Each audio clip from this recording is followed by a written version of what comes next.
Hello there, very good evening and welcome to your primetime news bulletin. I'm Shane Silva. And I'm Dasnia Thabda. Let's start off with a look at tonight's headlines. Tensions flare in Kotte Municipal Council over decision to postpone council session. Local government commissioner escorted out under police security. UNP sinks deeper into crisis as it loses power in Dehiwala, Mount Lavinia and Hatton local government authorities. State Minister Palitha Range Bandara threatens to support no confidence motion if UNP is not restructured. Two separate shootings in Malabe and Athurugiria. One killed. Sri Lanka Navy sinks damaged marine vessel and 8 bulletproof vehicles used by ex-LTTE leader KP.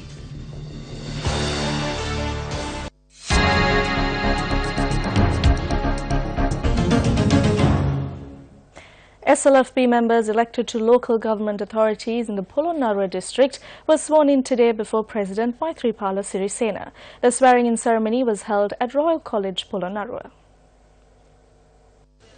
58 SLFP members elected to 8 local government authorities in the Polonnaruwa district were sworn in today. Members were sworn in to the Tamankadua Urban Council, the Tamankadua Pradesh Sabha and the Dimulagala, Valikanda, Hinguragoda, Lankapura, Madurigiriya and Alahara Pradesh Sabhas. The President presented the newly elected local government members with copies of the biographies of Mahatma Gandhi and Nelson Mandela. No matter who is celebrating victory at the elections with excitement, none of the political parties which contested the election have succeeded in receiving more than 40% of the people's vote. Measures were taken by the Western Province Local Government Commissioner to postpone the activities of the Kotte Municipal Council scheduled today to the 2nd of April. Tensions flared when councillors of the Sri Lanka Podujana Peramuna opposed the decision. The sitting of the Srija Wardhanapura Kotte Municipal Council, which included the appointment of its mayor, was scheduled to begin at 1 this afternoon. As a group of councillors had noted that they had not received notices to be present in the chambers, the local government commissioner informed the House that activities, including the appointment of the mayor, cannot be held today.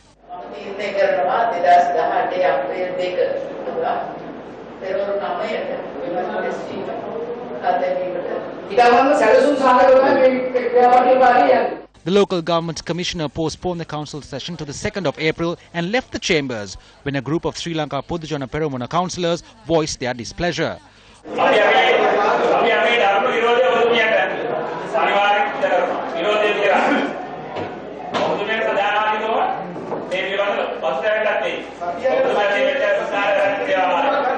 While exiting the chambers, a group outside the premises prevented the local government commissioner from leaving.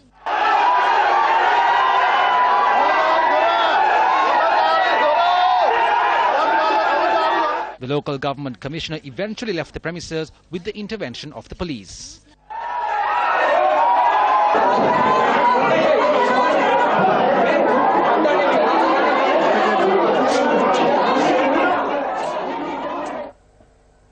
The crisis in the UNP deepened today as the party was denied power in several local government authorities. The UNP lost the mayoral votes today in the Dehiwala Mount Lavinia Municipal Council and the Hatton Dekoya Urban Council.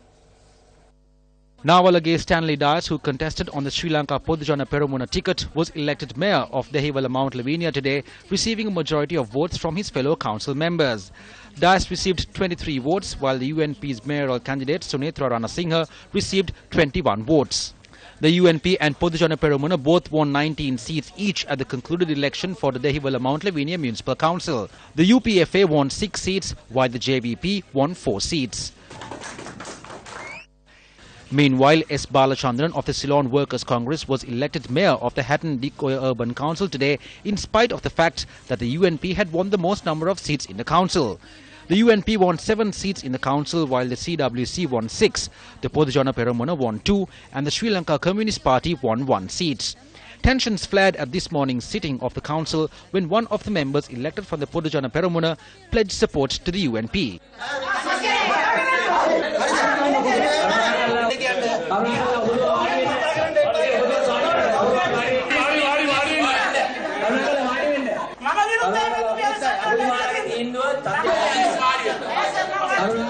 However, the sitting continued amid police security.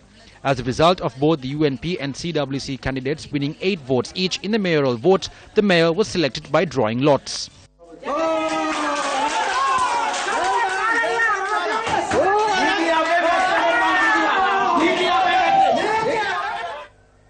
The UNP was able to establish power in the Kolonava Urban Council today. The Sri Lanka Podujana Perumna established power in the Kotikavatta Mulleriava Urban Council, winning 21 votes.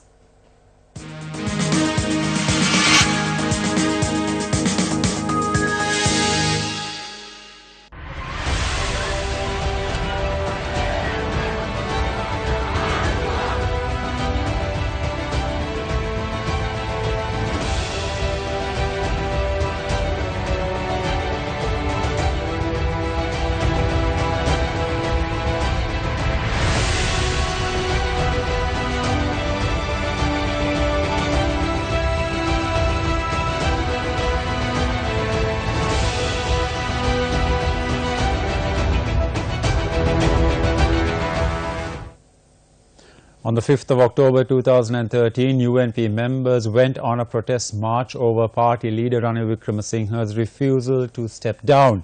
Members of their own party attacked the protesters. Attorney-at-law Maitri Gunaratna, who participated in the protest march, spoke about the individuals involved in the attack at a media briefing held today. Today, a close associate of the Prime Minister, who has been with him for 33 years, has openly confessed in a 7-page letter that he was the man behind the attack on our march from Dondra to Colombo in Mathura. We clearly said it back then as well. Then opposition leader Ranil Wickremesinghe conspired with then President Mahinda Rajapaksa to launch this cinnamon pole assault. They used the cinnamon pole army to stop our march. Sudha Chandrasekhara has confessed to his actions in leading this charge. So this clearly shows that the then government also took steps to protect Ranil Wickremesinghe. Gunaratna also spoke about a future protest march to be held against the UNP leadership. Everyone is scolding the Prime Minister. Therefore, on the 31st of this month, we will begin a march from the Gatambe Stadium to Colombo. We will reach the parliamentary roundabout by the 4th of April. We invite everyone to join this march. Speaking in Anamadua today, State Minister Palitha Range Bandara said that in the absence of meaningful reforms within the party, he would be forced to support the no-confidence motion against the Prime Minister. On the 4th, we have to face the no-confidence motion. A declaration expressing confidence in the Prime Minister has also been signed. I was asked to come too. I did not go and I did not sign. I will not sign. Why? If we do not look after my people, how can I have confidence? I told those who spoke to me that I have no confidence whatsoever. I said I would not sign that rubbish. They said I do not need to come and that I can sign it over WhatsApp, Viber, Emo or Messenger. I said that we do not have signatures to give here and that I will only give my signature to the person who deserves it. We are asking only for a complete restructuring of the party. Do this now. We must go for the provincial council elections next. Next year, we must face a presidential election. We need a group who can listen to the people in the village, act on the problems they are facing and listen to the people of this country. We cannot move forward without this. In order for this to happen, the restructuring is necessary. If this restructuring does not happen, then we will be forced to support the no-confidence motion on the 4th. That is the end of the story.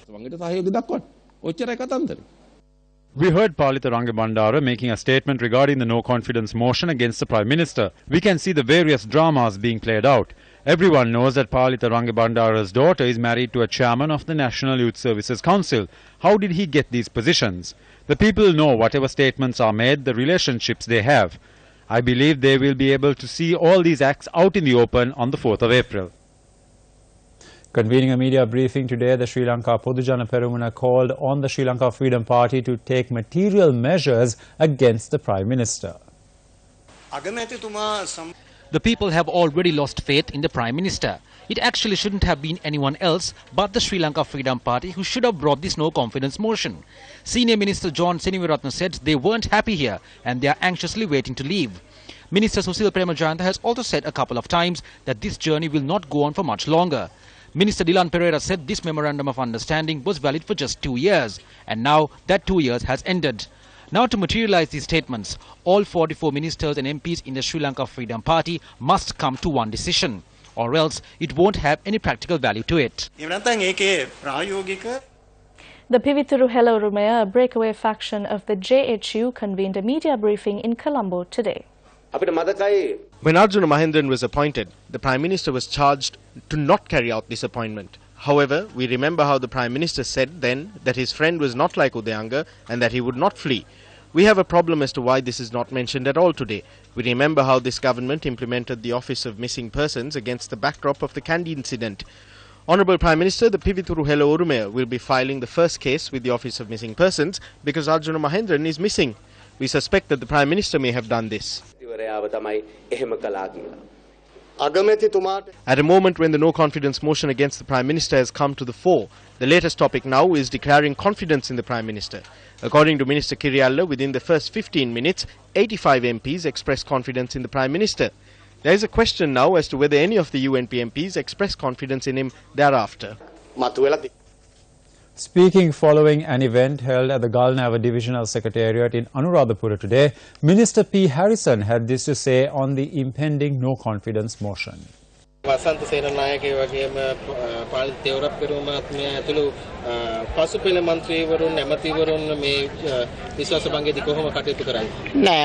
do not think that will happen. As the UNP group, we are all prepared to face this no-confidence motion together.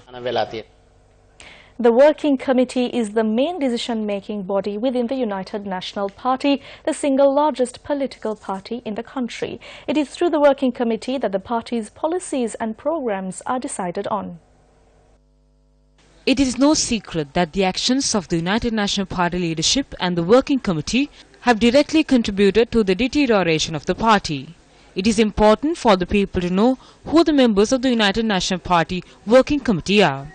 This is because it is normal for people to encounter a member of the UNP Working Committee as they go about their daily business. Yesterday, we divulged the names of 10 Working Committee members. Today, we are prepared to introduce you to another 10 members of the Working Committee. D.M. Swaminathan, Vijay Kalamaheswaran, Kavinda Jayawardena, P. Harrison, Chandrani Bandara, Niroshan Pereira, Ruwan Vijayawardena, Ravi Karuna Naika, Ravindra Samarveera and Mangala Samarveera. Tomorrow, we will introduce to the public to another 10 members of the UNP Working Committee. 2 shootings were reported from the Malabe and Athrugiri areas over the past 24 hours.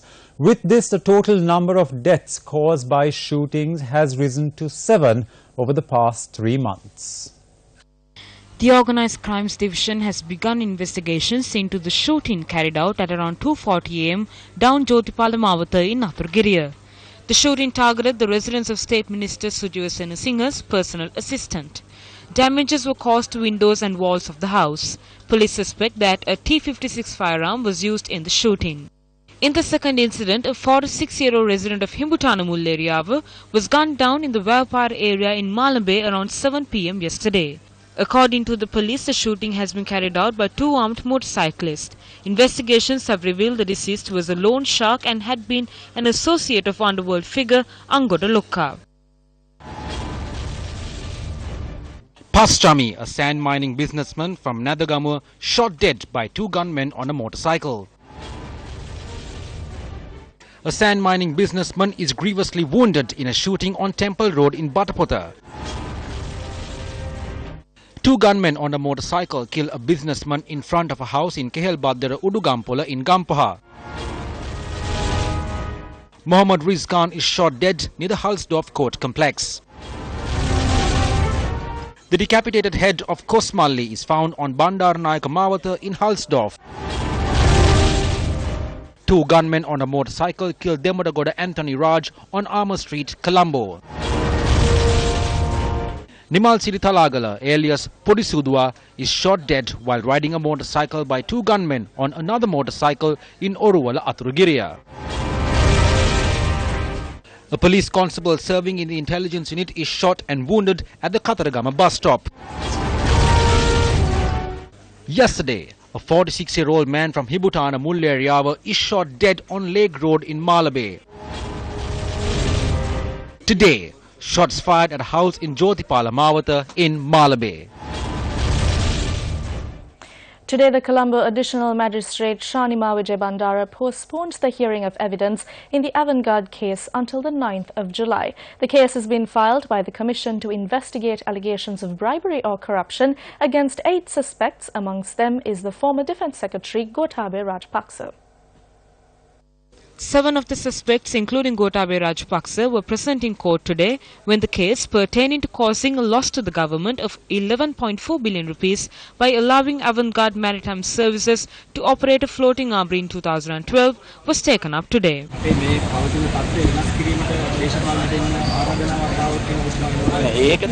There is a long time left for that, another 1.5 years. Now they are trying to take us to court and imprison us and strip the former president of his civic rights. That is how they plan to hold the election. There is no problem. The people who contested on the bicycle ticket won, and those who contested on the serpent ticket also won. If they do this, then we will even put forward a centipede and win. Then we will bring President Mahinda Rajapaksa in. That is all. The JHU convened a media briefing in Colombo today.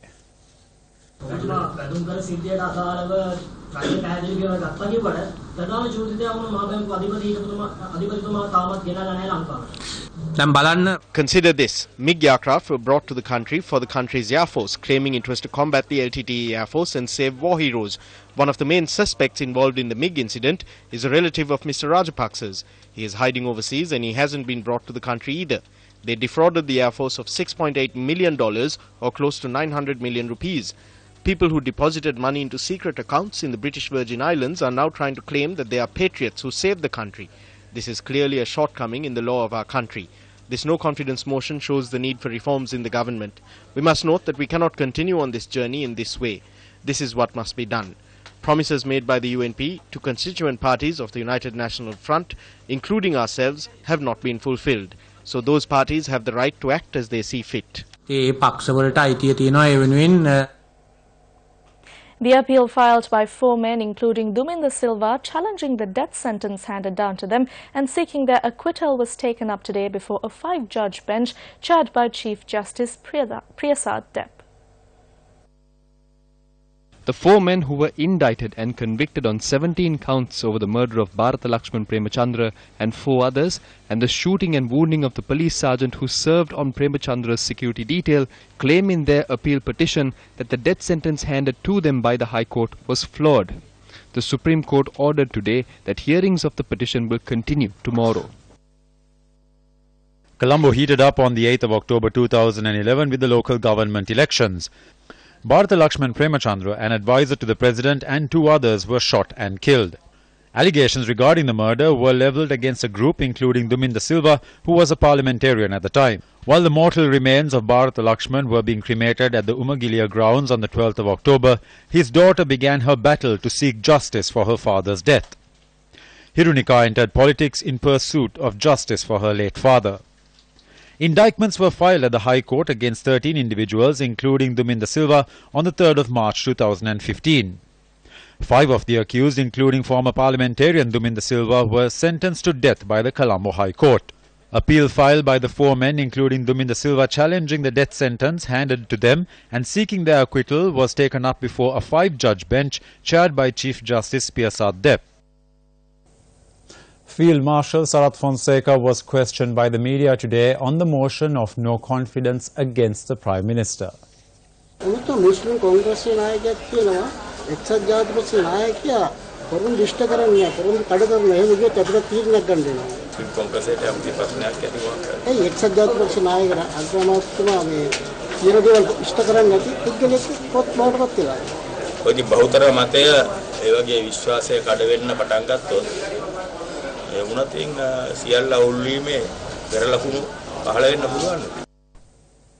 Sri Lanka Institute of Development Administration won the Green Energy Champion Award 2017 organized by the German Ministry of Foreign Affairs together with the Ministry of Power and Renewable Energy. SLEDA participated in the competition under the theme Government Renewable Energy and Energy Efficiency Network Project. The government of Sri Lanka has declared Sri Lanka should be transformed into the low carbon economy. In that sense, the government decided, maybe practical or not, I'm not sure, some people are criticizing us. We have decided by 2050 entire power sector has to be renewable energy based. So we will have no more fossil fuel by 2050. This is a very great challenge, but which government has agreed. I think the last German coal mine is going out of business at the end of this year, and renewable is gaining fast. I'm very happy to see that a steady shift to renewable energy sources is also gaining momentum in Sri Lanka's energy strategy. If we want to succeed in reducing energy-related carbon emissions, we also need to find more efficient ways to use electricity in our everyday life. We have decided by 2050, entire power sector has to be renewable energy based. I think the last German coal mine is going out of business at the end of this year. This is one of the main officials responsible for our power generation. Their plans are for 30 years down the road, while the country needs change immediately, as demonstrated by Germany. The Port of Colombo has become the 13th best connected port in the world in 2017, moving up 5 places from 18 in 2016. The index compiled by Drury, a UK-based shipping and maritime consultancy, also placed the Port of Colombo as the top best connectivity port in South Asia.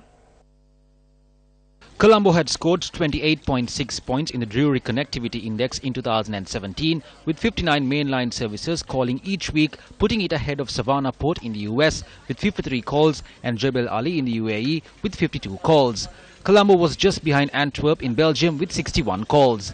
Shanghai was the best connected port with 172 mainline calls a week and a score of 100 points, followed by Ningbo with 163 calls and 94.8 points. Singapore was third with 158 mainline calls and a score of 91.9 points. The shipping consultancy Drury, that has launched a regular bespoke index of port connectivity in this latest edition of its Ports and Terminals Insight report, aims to show how well connected the world's container ports are. The index divides the world into 7 major zones and measures each port's breadth of connectivity by the number of regions served and how many mainline services called per week. Routes that involved transshipment are not counted, nor are intra-regional services within a region. Daily Mirror reports that the Securities and Exchange Commission, which has come under flack for its failure to act against alleged securities fraud, is soon to get a fresh commission. The 3-year term of the commission, led by Tilak Karunaratne, expired in January this year. Newsfirst spoke to the former Director General of the SEC, MALLI. A new commission should be in place very soon because the market is in a very critical stage. We are having a brand new SEC Act, a demutualization act, which is before the Parliament. And it is crucial that we have a balanced regulation that is prevalent in the market, because the last 5 years we have not seen any major development that has been taken place. We are talking about regulation. We have not brought to books those who are responsible for the pump and dump era. Kada also spoke of the draft demutualization bill and the key point of contention, the ownership of the demutualized SEC. Now we need to be careful in handling the demutualization. I saw some figures of 60% being apportioned to the stockbrokers and 40% to the Capital Market Development Fund, which the government will have a hold on this fund. Now, in Malaysia, it was the other way around. The brokers were apportioned 30% and the government, 10% were given to remisers and 60% went to the Capital Market Development Fund. If there was a proper forensic audit or a proper analysis done on these numbers that have been apportioned, because one has to remember that government has a stake in this. The Asian Development Bank, World Bank gave funding to the Colombo Stock Exchange. You must also remember there were tax concessions given. So when it is demutualized, the proper amounts have to be apportioned to the public of this country. So that is why I would like to say that the Auditor General will need to vet this apportioning of the 60-40 and come up with something reasonable that the public of this country will enjoy. An A522 naval vessel belonging to the LTTE, which was also used by Kumaran Padmanathan, had been sunk in the ocean by the Sri Lanka Navy today. The sinking took place in the seas on the west of the island. The Navy stated that the vessel was taken into naval custody following the conclusion of the conflict. Even though there were plans to sell the ship, which was in unusable condition, as scrap metal, the decision to sink the ship was made as a suitable bid did not come in. Further, it was stated that the ship became home to a number of aquatic animals and corals, and that plans are in place to continue having the seas in which the ship was sunk as a place of interest to tourists. Apart from the vessel, 8 bulletproof vehicles of VIP stature that is no longer in usable condition were also submerged. The third phase of the Gammat the Gamin Gamata Vavin Vavata program began today. The program will map out the means by which 2 vavers in the Elanga system in Bellankadavala are connected.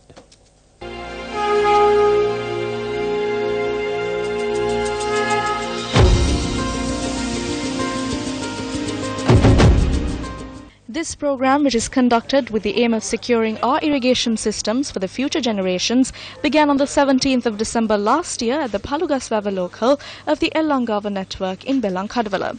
The second phase of the project took place along the Kumbukiti Ulpata, which has supplied water to the Veeravava of the Bellankadavala network in the past and is referred to the initial water source in the Malvatu Valley. The third phase of the Gammat the Gamin Gamata Vavin Vavata program began near the Kolala Vava, which has supplied water to the Bellankadavala network in Anuradhapuram. Here the main canals connecting one vava to another were mapped out. The team is also ready to map out all the canals connecting the Elanga network for a period of a week starting today.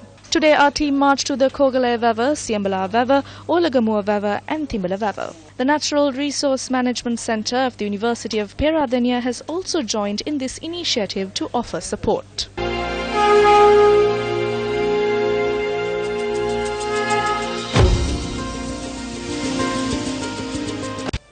And that's a wrap of primetime news for tonight. For the Newsfirst team, I'm Dasniya Tauda. And I'm Shen Silva. What is happening to the UNP? Stay tuned. Up next is Face the Nation with State Minister Sujiva Senasinghe and Attorney at Law Maithri Gunaratna, the General Secretary of the United National Freedom Front. Good night.